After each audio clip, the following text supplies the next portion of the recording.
Hello বন্ধুরা, আপনার নিজের তৈরি করা ভিডিও হইলেও কি ফেসবুক কোনো ইস্যু বা আপনাকে সাসপেন্ড করতে পারে?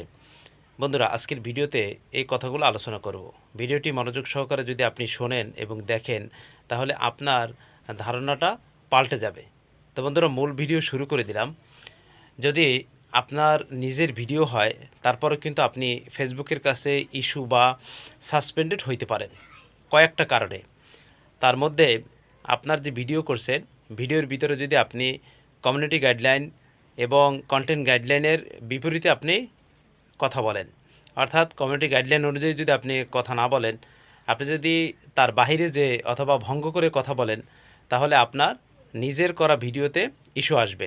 এরপরে কমিউনিটি গাইডলাইন অনুযায়ী, কন্টেন্ট গাইডলাইন অনুযায়ী, পার্টনার মনিটাইজেশন পলিসি অনুযায়ী যদি আপনি টাইটেল ব্যবহার করেন, অর্থাৎ নিয়মের বাহিরে যে আপনি যদি একটা টাইটেল দেন আপনার ভিডিওতে, তাহলে কিন্তু আপনার ভিডিওতে ইস্যু আসবে, সাম ইস্যু আসবে এবং আপনার মানে প্রোফাইল বা পেজ কিন্তু সাসপেন্ডেড হইতে পারে।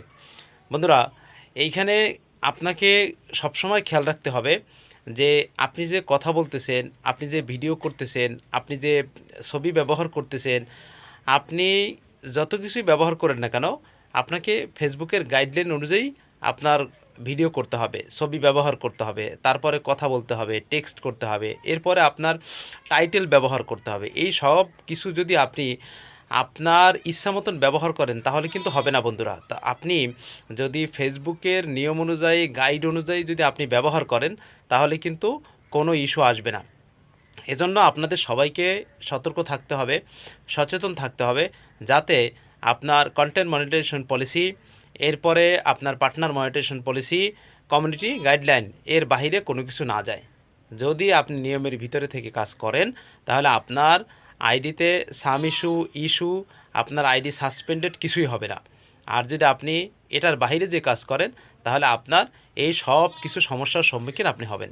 তো বন্ধুরা, আজকের ভিডিও পর্যন্ত। ভিডিওটি ভালো লাগলে অবশ্যই একটি ফলো, একটি লাইক, একটি গঠনমূলক কমেন্ট করবেন আর শেয়ার করতে ভুলবেন না। ধন্যবাদ।